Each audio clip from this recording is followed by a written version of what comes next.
Halo guys, terima kasih yang sudah meluangkan waktu untuk klik video ini.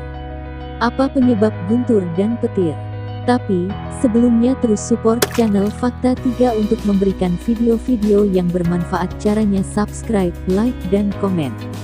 Baik guntur maupun kilat adalah tindakan alam yang luar biasa yang terjadi di seluruh dunia. Ledakan guntur yang keras dan cahaya yang menyambar yang dihasilkan oleh kilat dapat terlihat sesekali di langit kita ketika kita mengalami badai. Pada video ini, kita akan melihat apa itu guntur dan pencahayaan dan apa penyebabnya. 1. Apa yang menyebabkan badai petir? Badai petir terjadi ketika ada atmosfer yang tidak stabil dan di mana udara dingin bertemu dengan udara panas. Udara panas naik, dan saat mencapai udara yang lebih dingin, ia membentuk tetesan air. Proses ini disebut konveksi. Terkadang tetesan air ini bisa membeku saat bergerak. Aliran udara panas ke atas bisa begitu cepat sehingga membentuk awan columbus.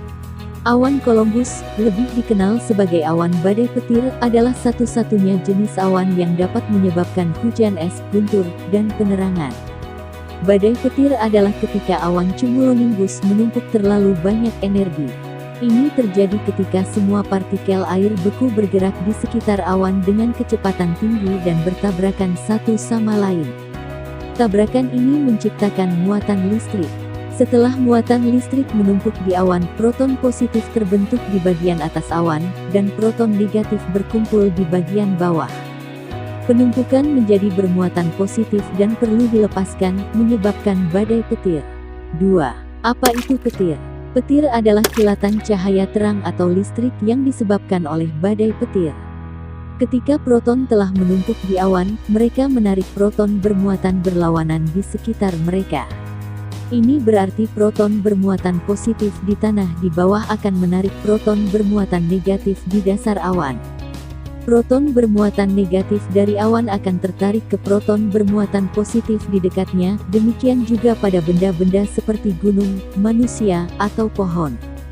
Muatan yang datang dari titik-titik dasar ini pada akhirnya akan bertemu dengan proton negatif di awan, yang menyebabkan petir menyambar. Ini sama seperti ketika Anda mengalami kejutan listrik statis. Petir adalah gelombang listrik yang tercipta antara awan dan bumi, dan kilat adalah hasilnya. 3. Apa itu guntur? Guntur adalah suara sambaran petir. Gemuruh yang kita sebut guntur adalah suara getaran yang diciptakan oleh petir. Ketika muatan terjadi, partikel itu bergetar saat bergerak. Karena petir adalah pelepasan energi yang begitu besar, getaran yang ditimbulkannya sangat besar. Baut petir juga sangat panas, dan panas langsung ini menyebabkan partikel udara mengembang, yang menciptakan lebih banyak kekuatan. Getaran ini merambat sebagai gelombang suara ke telinga kita, dan akibatnya kita mendengar suara gemuruh. Jika Anda cukup dekat dengan sambaran petir, Anda mungkin mendengar suara retakan atau cambuk. Kami mendengar suara yang lebih tajam ketika lebih dekat karena gelombang suara dari getaran pencahayaan tidak terdistorsi oleh pantulan benda-benda di sekitarnya. 4. Mengapa kita tidak mendengar guntur bersamaan dengan melihat kilat? Alasan utama tidak mendengar guntur bersamaan dengan melihat kilat adalah karena gelombang suara merambat lebih lambat daripada cahaya.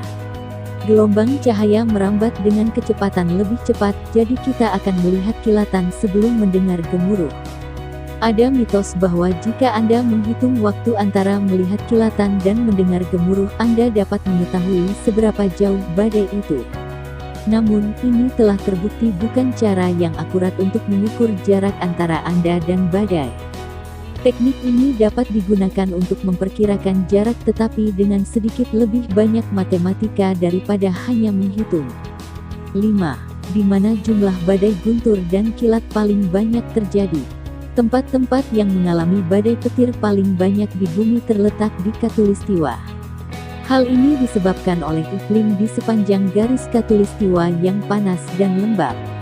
Karena alasan ini, sangat jarang terjadi badai petir di kutub utara dan selatan.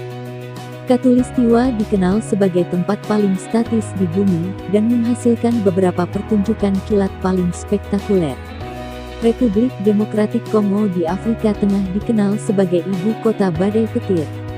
Desa pegunungan Kifuka di Dr. Kongo mengalami rata-rata 158 kilatan petir per 247 hektar kilometer persegi setiap tahun.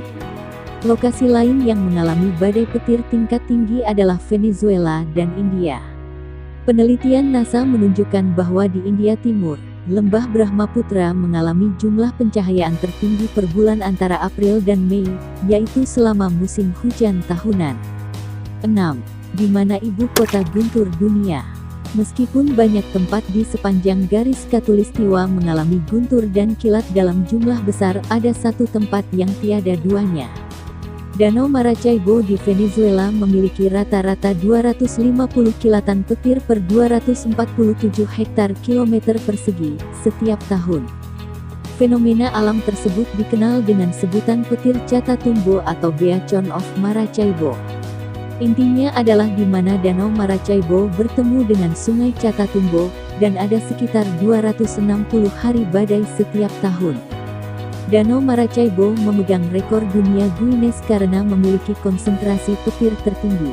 Pada bulan Oktober, dimungkinkan untuk melihat hingga 28 kilatan petir setiap menit di Danau Maracaibo. Guntur dan kilat adalah keajaiban alam yang sebagian besar terjadi di iklim lembab, namun mereka dapat dialami hampir di semua tempat di dunia. Petir adalah kejutan statis dari penumpukan ketegangan di atmosfer, dan guntur adalah suara ledakan yang dibuat saat petir menyambar. Demikianlah video dari Fakta 3, sampai jumpa di video selanjutnya. Jangan lupa terus support channel Fakta 3, agar selalu terus memberikan informasi yang menarik dan bisa menambah pengetahuan kita bersama. Caranya subscribe, like, dan share. Terima kasih.